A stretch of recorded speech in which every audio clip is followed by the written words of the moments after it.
Good afternoon. Thank you for coming for this true celebration of life. What an extraordinary woman, friend, leader, mom, wife, grandma. We are thrilled that you are here today. I'm David Barr, I'm the pastor, and on behalf of Mission Hills United Church of Christ, we are very pleased to host this celebration. The music that you heard as you were walking in is from Ruth's playlist, and if you weren't here early enough, you didn't hear ABBA's Dancing Queen and a whole host of eclectic music. We have people still coming through the door, so I'm going to stall slightly, but did want to get us moving. There will be a time near the end of the service for anyone who would like to share a brief memory. When I meet with people to plan services, I ask them, do you want an open mic or do you not? And Ruth definitely did. But we will keep it so that we're only here for an hour.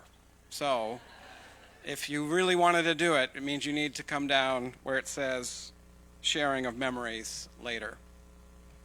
So I wanted to share with you this afternoon something that I feel represents Ruth. It's a poem called The Heart of a Servant.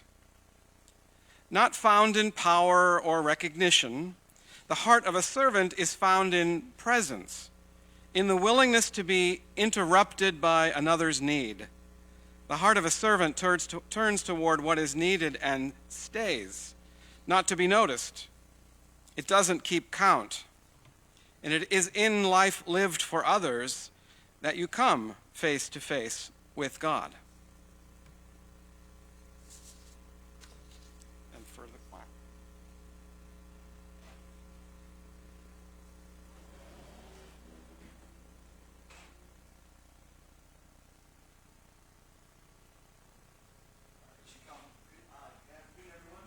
My name is R.C. House, and we are from UCC, which is a UCC church here at your UCC church. So that's a lot of UCCs. University Christian Church, and we're going to sing two quick songs for you. The first one is, I changed it up because it's in unison, but I think it's what Ruth's message would have been, and that is we need each other to survive. We have to pray for one another, not talk bad about one another, but support one another, and that's how we're going to get through this. I need you to survive.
this. Oh, happy day.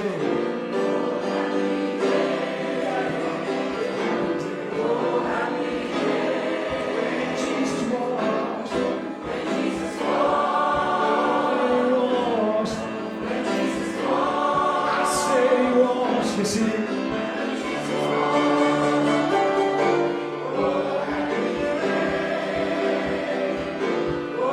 He taught me how. He taught me how to watch. Fight and pray. Fight and pray. And how to live rejoicing. Rejoicing every day. Every day. Everyone say every day. Come on now, let's just sing Oh Happy Day. Oh happy day. Come on, it was a happy day. That's all you gotta see. Let me hear you, church. Oh happy day. Oh, I know it was a happy day. Come on, oh happy day.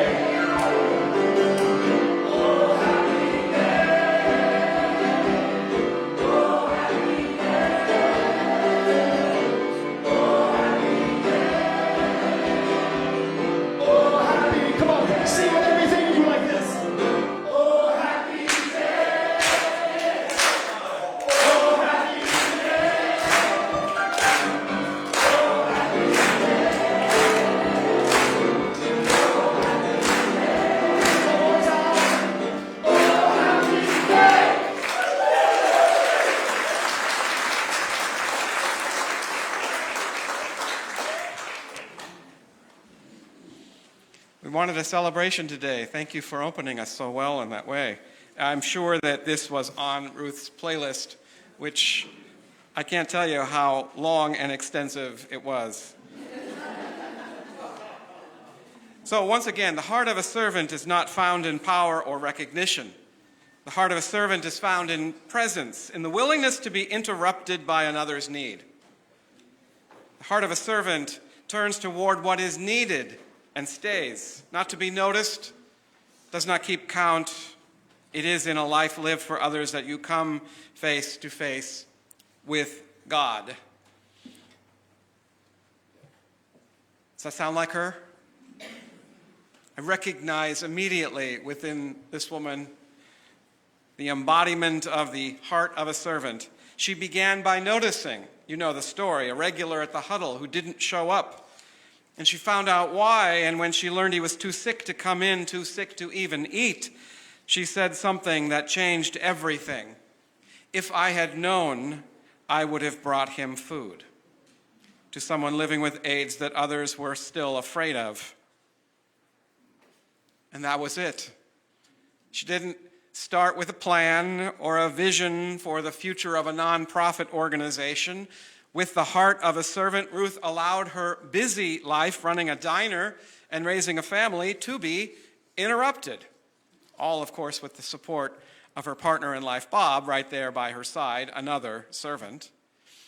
And she didn't just respond to this one man. She said, people are sick. They can't get out and get food, so we'll bring it to them.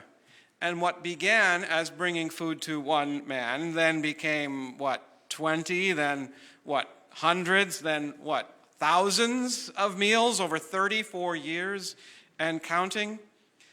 But she didn't do it alone. The heart of a servant isn't someone who's going to just do it on their own. She created an entire community of care, many of you a part of this special delivery volunteer corps, a lifeline for people who might otherwise be forgotten.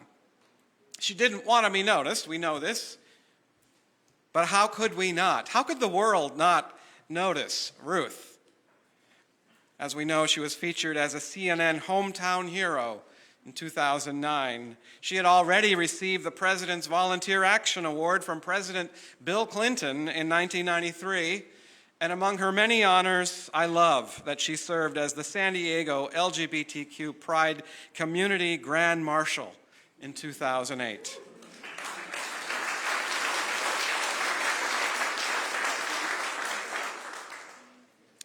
But that was never the point, because Ruth knew something that many of us spend our whole lives trying to learn, that it is in a life lived for others that you come face to face with God. Now, Ruth was a devout Christian in the best possible way. It's not because you ever heard it from her mouth, but boy, was her life shaped by these words from Scripture in the Gospel of Matthew. I was hungry, and you gave me food. She knew what the gospel meant, and she went and did it. Again, special delivery grew out of Ruth saying, if I had known, I would have brought him food. But she also said, it's not just about the food. It's about letting people know someone cares. It's about letting someone know they are cared for. That's how she lived her life, not just feeding people, but interrupting isolation and restoring dignity and reminding people that they were not forgotten. She also did that serving in other ways in our community, including as the president of the board of directors of Green Manor for 20 years, hosting holiday meals for residents. She partnered with our church with our Feeding Mission Hills monthly food distribution. She was here every Tuesday teaching weekly classes for people living with diabetes. You all can tell me much more than that. What's the truth is, when she saw a need, she met it. She interrupted her life for you. She refused to let need go unanswered. And you'd think that would have worn her out. You'd think that by 65, 70, 75, 78, she'd say, I've had enough, I've done enough. Anyone would have said, you deserve rest. She did not believe in that. So we are here to celebrate her life. But we also recognize this is a real loss. An important member of our community, yes, but a friend and a wife and a mother and a grandmother. She has big shoes that you don't have to fill. You don't have to replace her because you already carry her. You carry her in the way that you notice people, in the way that you care and show up. You are full to the brim of what she already gave, and it doesn't disappear because she's not here. But for now, we can be assured that she is at rest where all God's people gather in everlasting peace, alongside the saints and all who have entered into the life prepared for them from the beginning, with all who answered the call, I was hungry, and you gave me something to eat. And boy, did she ever. We're going to hear from her granddaughter, Jen. After Jen, we will hear from Tom, and then Mia, and then Pat.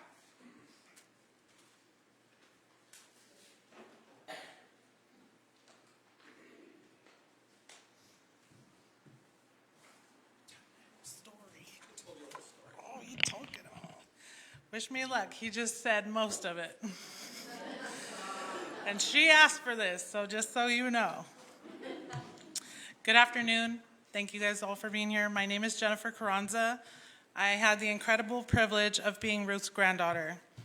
On behalf of myself and our family, I would like to thank you for being here today to celebrate my grandmother's life. I'd like to recognize you all, because I know she touched your lives with such a graceful love, and again, we will carry that with all of us. Ruth was born in Aurora, Illinois on April 13th, 1944. She grew up with an older brother, Bob, who happened to be 16 years older than her. Ruth lost her mother at the early age of 13, leaving her to help her father, Red, as they called him. That's where she got that incredible red hair. Ruth went through high school as an honor roll student who participated in many clubs and student organizations. She worked as an usher for all of the school drama departments, plays, and musicals.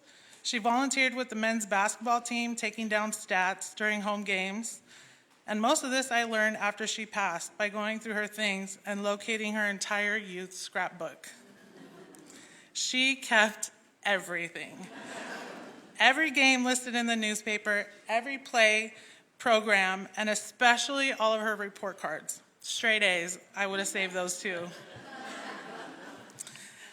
Ruth attended the Pillsbury Baptist Bible College with the intention of obtaining a Bachelor's of Arts degree. She attended for a year before she met my grandfather, Bob.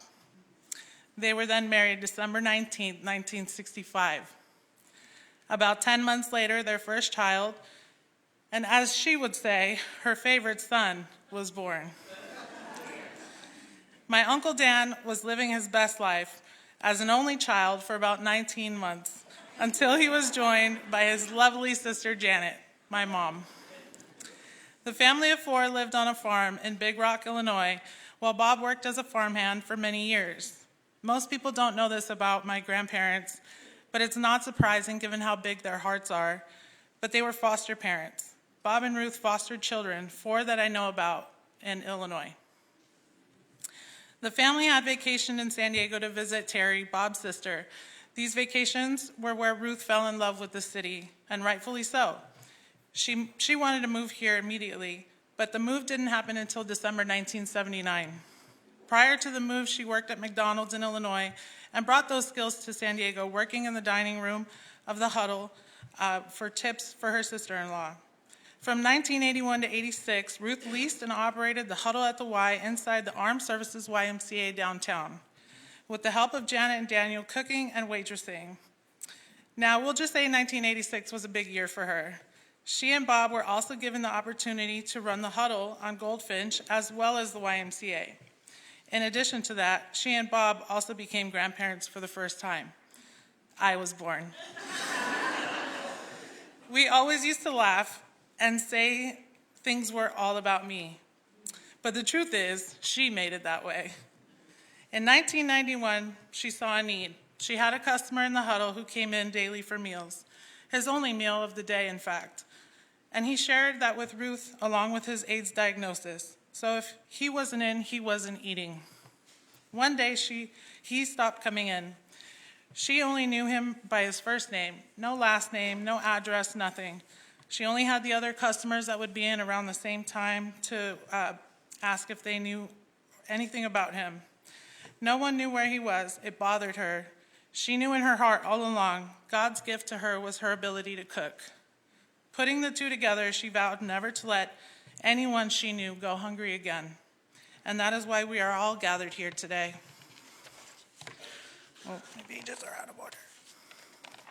Hold, please. Special Delivery San Diego's inception was brought about in the dining room at the Huddle and carried out there for the first 3 years. Volunteers would come up and help dish up meals, and others would come pick up the meal packs and deliver to the clients' homes. I do want to emphasize this time was not easy for her, risking the profitable business with customer scrutiny over the AIDS epidemic. Customers were afraid to eat off of silverware or touch surfaces that people may have used that were diagnosed with HIV. The fear of the public was real.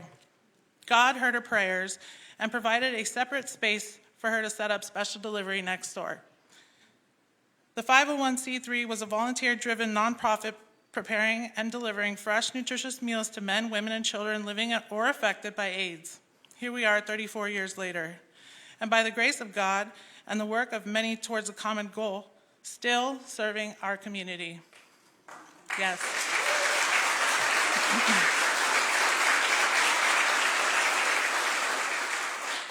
Over time, she expanded the mission to serve community members affected by cancers and those living with terminal illness. She opened up various food pantries, but the main pantry standing today resides at Special Delivery San Diego. This pantry feeds thousands of families each year and those in need of emergency food. I believe her biggest goal and accomplishment at Special Delivery was the Domanica Diabetic Food Pantry, the first of its kind in California. This was her passion project. Affected by diabetes herself, she knew she needed to change and could help others. This wasn't just a food pantry. She wanted people to know eating with diabetes didn't have to be dull or bland.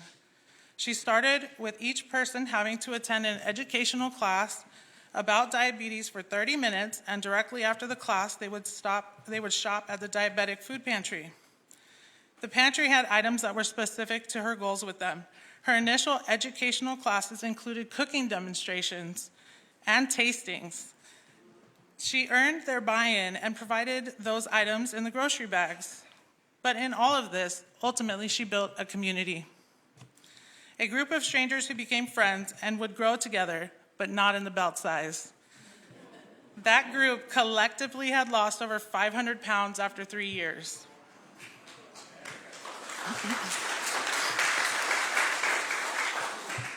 We lost the timeline a little bit, but it's important to recognize Ruth's family. 8 grandkids and 8 great-grandkids, and all of us, pretty much grandkids and the older great-grandkids, grew up working in the restaurant and serving the community of special delivery. The life of service wasn't an option for us, but more of a natural progression. Around Easter, we would come up and we would color Easter eggs or fill plastic eggs with candy, and those would go out to our clients for dinners. Summers were spent working at the restaurant and helping her deliver a route that needed a driver. Thanksgiving morning was spent prepping and packaging turkey dinners before we came home to share our own meal as a family. At Christmas, I would be Grandma's assistant at the Dollar Tree, where we would buy carts of hygiene products in bulk to then later fill hygiene stockings that were sent out to the clients at Christmas. We would also support her by attending the annual client volunteer Christmas dinners. For the most part, were held here. There was always a family table. You all knew Ruth as the woman with the heart of gold. I knew her as my grandma.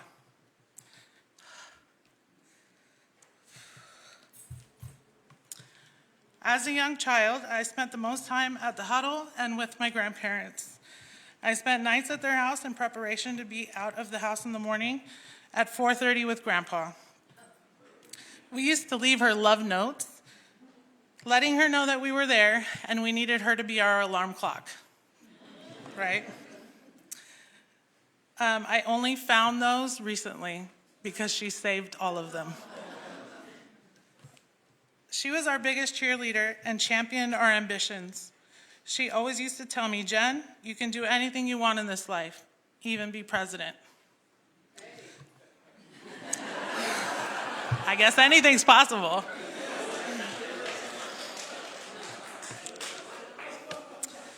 I believed her, but I never felt that I wanted to be that ambitious. When I was a senior in high school, she wanted to take me on a trip to celebrate, but she had no idea where I wanted to go. I told her I'd like to fly to Athens to watch the 2004 Olympic Games for the volleyball team. Her face was shocked. She said, "I hope you mean Athens, Georgia." I slyly shook my head no. And our European adventure began the planning stages. My grandparents and I experienced London, Paris, Rome, and Greece together for the first time. I believe it unlocked so many beautiful experiences for her. My mom had 5 kids, and I was the first to go on the trip. She and Bob took all of my siblings on the greatest trip desires, all when they graduated as well. I remember being young with memories of incredible holidays together. She made sure that we all felt loved and thought on our birthdays and holidays. As I got older, I started to recognize her love for Christmas, but it started on Thanksgiving for our family. During Thanksgiving dinner, we put on the National Lampoon's Christmas Vacation while we ate every year. It's now a tradition. We have to do it or it's weird. She always said it was just so that we would shift into the Christmas season and the mindset of the busiest month at the huddle and special delivery. I know it was because she loved that movie so much. She quoted her favorite parts at dinner. We all do it now as a family. We know the entire movie by heart. December was always a magical month as a family, but as a family who serviced the community with food and for hearts. Cookie trays, mini Christmas trees, hygiene stockings, Christmas dinners, birthdays, anniversaries. At home, it became Christmas all year round.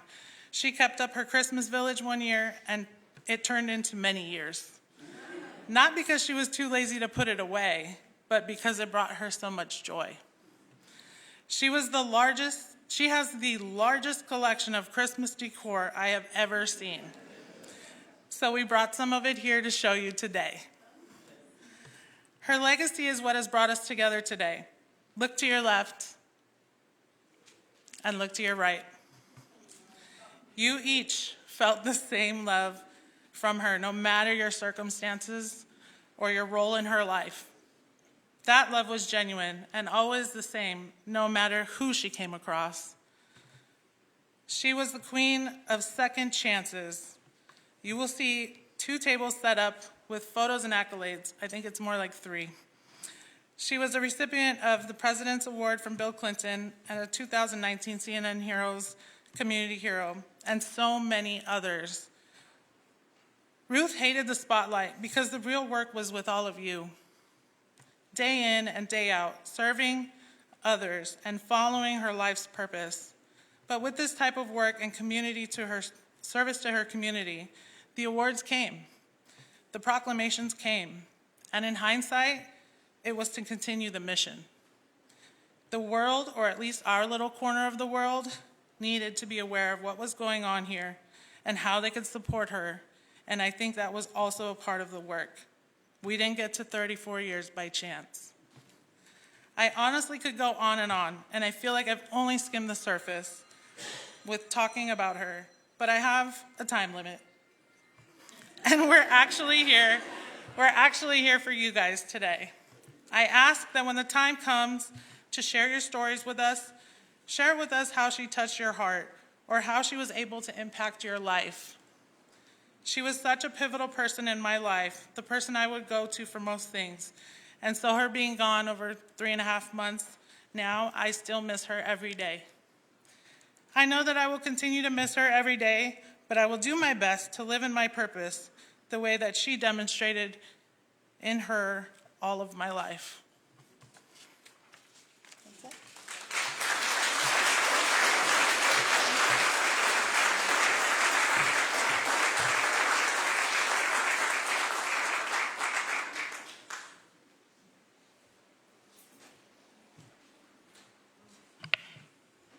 Hi, everybody. My name is Tom Abbas, and I've served on Special Deliveries Board of Directors for way too many years, but not enough. There's more to do. I'm an accountant by trade, for those of you who don't know that. I originally met Ruth just having breakfast at the Huddle soon after she took over with Bob back in the mid to late 80s. In the mid-90s, one of my friends coerced me to join him in helping put on a fundraiser for Special Delivery called Nothing Like a Dame. I don't know if anybody in the room here saw that, but I was one of the singing, dancing nuns in that production. Not a typical accountant move, no. But Ruth was very persuasive and convinced me to do it. Soon after that, I met Andre, who was the president of the board of directors for Special Delivery, who helped Ruth at the very beginning. And Ruth came to me and said, we need an accountant to help us with our organization and help us keep track of the money. And if any of you out there are accountants, you know every nonprofit in the world comes after you and asks you to be on their board because they all need an accountant. And it's just not something I can easily do for everybody, so I limit that. And the reason I decided to help Ruth, other than her persuasiveness, was it was a nonprofit organization that didn't have a paid staff at the time. They weren't corporate America. They didn't have elaborate offices somewhere. They were just collecting money, making meals, and delivering them. And for me, that meant my volunteer time was going that much further than it would for an organization that had a paid CEO and lots of fancy furniture in an office building. From that, we then started doing fundraisers other than this dancing nun routine. Ordinary Miracles was one of the big fundraisers that lasted for several years. A few bartenders in town organized this, and the goal of that was to try and pick one night during the holiday season to get the bartenders to donate their tips and get the bars themselves to donate part of their proceeds to Ordinary Miracles, which Special Delivery was the beneficiary of. I had the pleasure a couple of years of just traveling around town from bar to bar to bar with Ruth, not drinking from bar to bar to bar, but just traveling. And the minute Ruth would walk into any bar, whether they knew her or not, she was able to persuade them all to start leaving bigger tips, knowing that we were going to get the funds later that night. That was just one of the many things she's done over the years. We all know she's got a huge heart. And she insisted on the holiday gifts that Jen mentioned. We always had to have the holiday dinner. Even during the pandemic, she figured out a way to make it happen. There were times that the clients were too sick to come, and she still insisted on doing it because she knew the volunteers needed to all meet each other, and there were still some that could come to the Christmas dinner. So she insisted on having those every year. Those of us on the board were lucky enough to help serve those dinners, so we got to meet the clients that were actually part of what we were working so hard for. And in closing, I just would like to thank her family.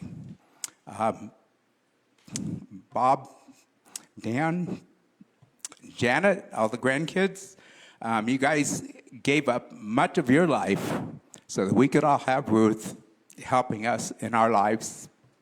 And we're all very grateful for that. Thank you.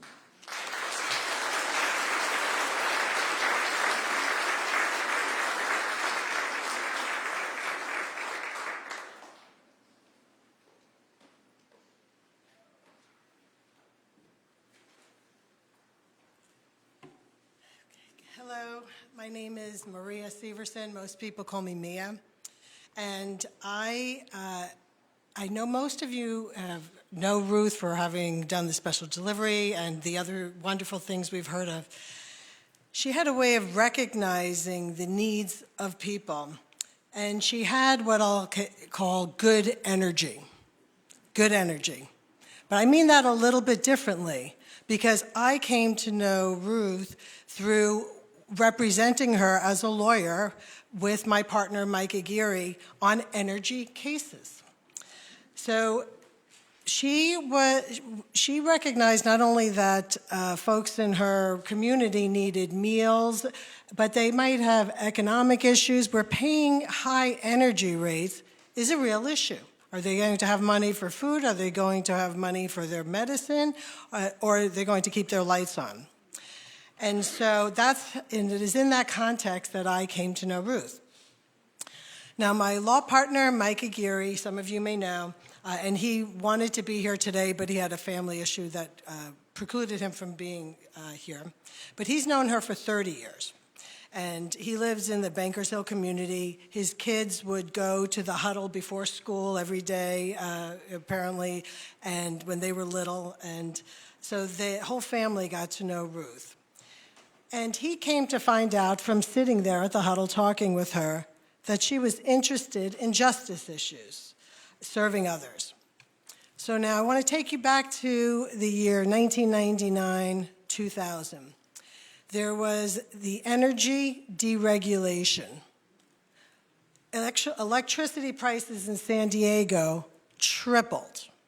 In the year 2000 alone, San Diego Gas and Electric tripled their rates, and they were overcharging the customers by, experts say, about $40 billion a year. Ruth stood up. She was the plaintiff in a lawsuit that Mike had brought, and it was brought on behalf of all ratepayers, all customers, to fight that. They sued 16 different electric companies, and for antitrust violations, for unfair businesses, basically for rigging the market. Others followed. Water districts followed after that suit. Even the then Lieutenant Governor, Cruz Bustamante, filed suit. And it was their efforts that led to changing that, to lowering the rates. And she didn't do this for herself. She did this for the people she served, for all of you.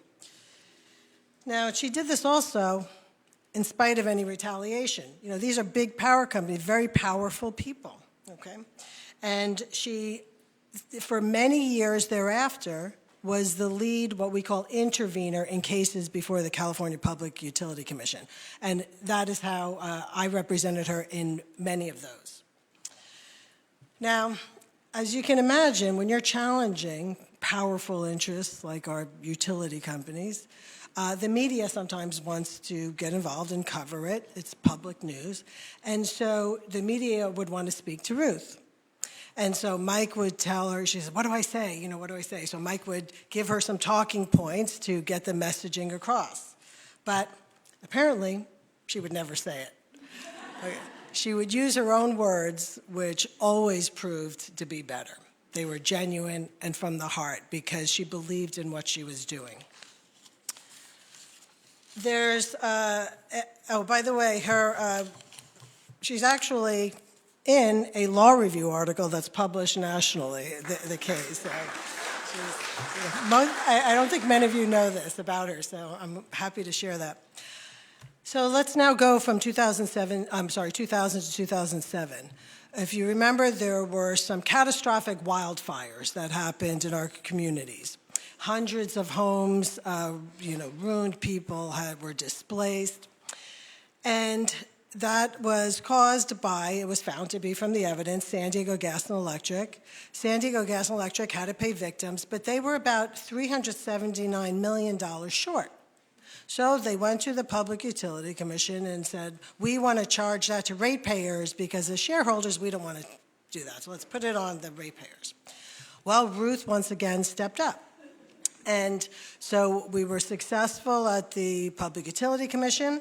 Well, then San Diego Gas and Electric took it all the way up to the United States Supreme Court, okay?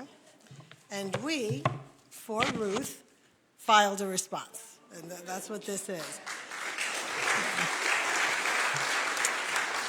And we prevailed. And the reason why that was important is kind of like in the spirit of why Ruth serves the public, is that there's really a moral hazard if the company doesn't experience just a little bit of, discomfort from its operations, then it might not make changes to make things safer. So we felt strongly about it, and so did Ruth, and she stepped up.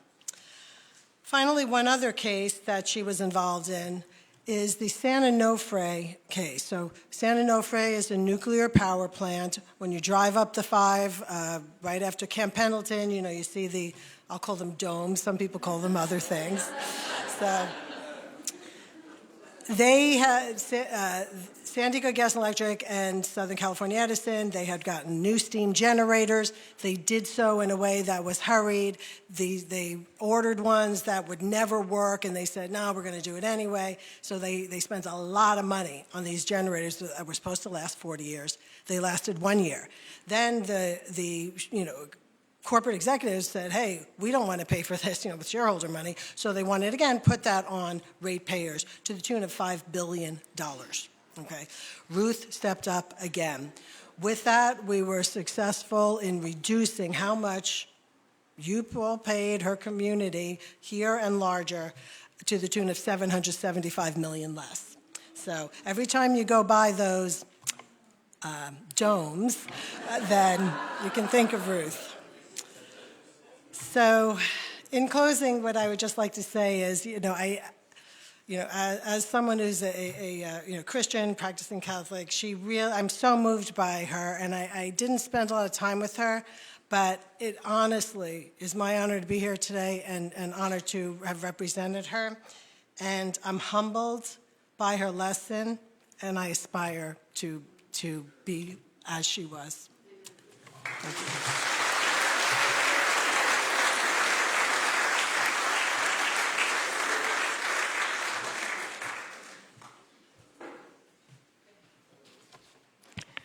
I'm Pat Wallen, a member of this church. I first met Ruth in 2022 when I joined the board of Green Manor, the 13-story tower housing low-income seniors built 60 years ago by this congregation. Ruth joined in 2003 and became president in 2004. And of course, she always provided lunch every monthly board meeting. To be a bit personal, we took to each other immediately. We were the same age with families and very active lives. I began stopping by the huddle on Green Manor business, and we would just chat a bit after work was done.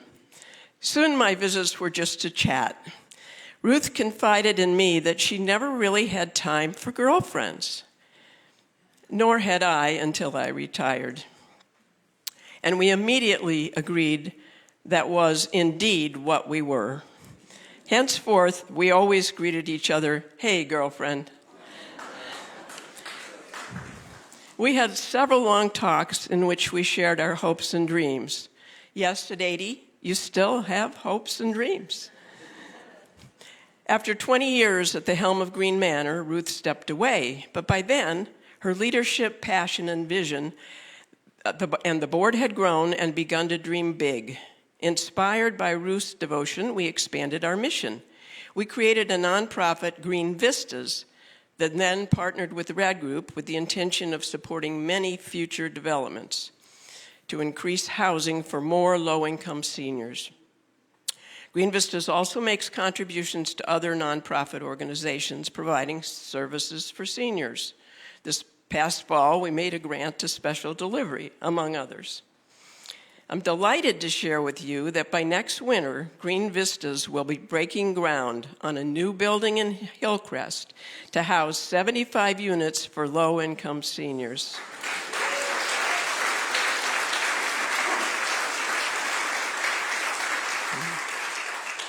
Our board has agreed that a prominent space in the new building will be named for Ruth.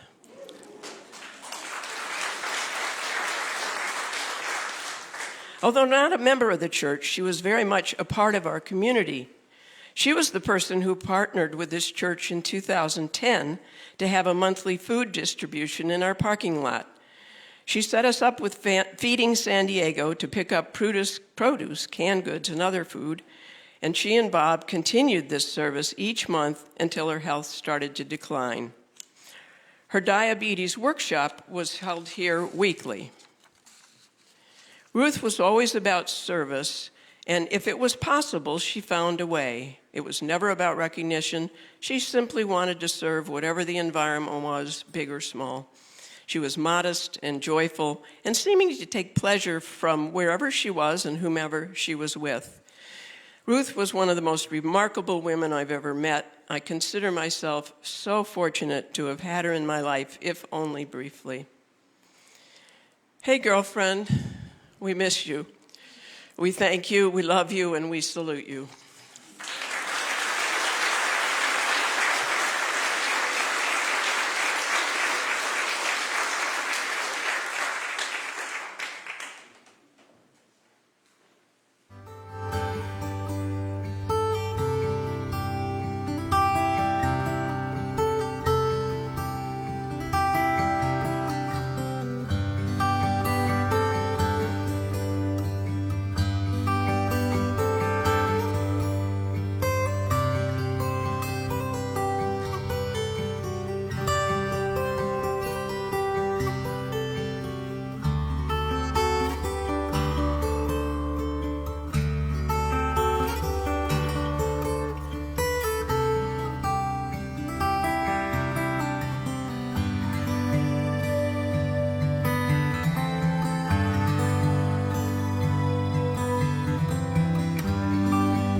Hansen, and I'm the artistic director of the San Diego Women's Chorus, and we've brought some singers here today to help celebrate Ruth's life.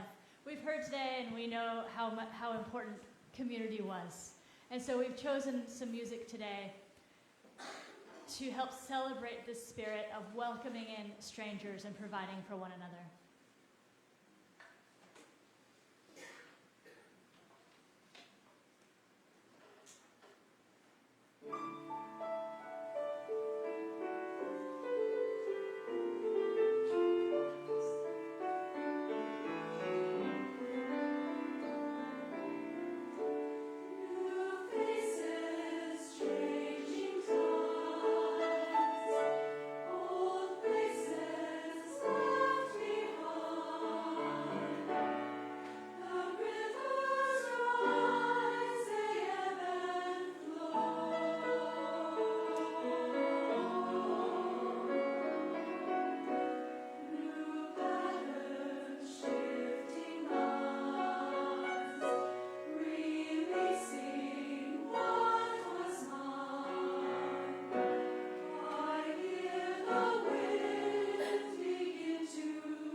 Please just stay right there. I'm going to change the order because I gave Ruth a promise that I'm not going to break my word that we go longer than an hour. So I'm going to offer the closing prayer and blessing, and then we will end with, we do have to hold her favorite Christmas song. We have to do that. So we are going to go over, sorry, Ruth, but would you join me in prayer? God of quiet love, we are here to honor a life not built on words, a life built on showing up, on noticing who's missing, on turning toward those in need instead of away, on staying when it would be easier to leave. And we give you thanks for Ruth, for her steady presence, for her courage to care when others hesitated, and for the simple, holy instinct to bring food. God, in a world that rewards recognition, she chose service. In a world that keeps count, she gave without measuring. And in so doing, she revealed something of you. And so we today entrust her back to you, not as someone lost, but as someone who has already been living in the heart of your love. So hold her now with the same tenderness she showed to others, and let her rest in the peace she helped create. And for those of us who remain, stir something in us. Give us eyes to notice. Give us courage to respond, and give us hearts willing to be interrupted so that we too might become people through whom love quietly changes the world. Amen. And now go with this truth. The heart of a servant is not rare. It's chosen. So choose to be present in your hands, in your seeing, in your staying, until love quietly and persistently remakes the world. Amen. We'll sing, and then we'll invite the family to leave and gather back in the fellowship hall for fellowship. And you can see displays and more pictures of her. More than anything, thank you for being here today. I know the family is totally grateful for your presence, as are we, and blessings.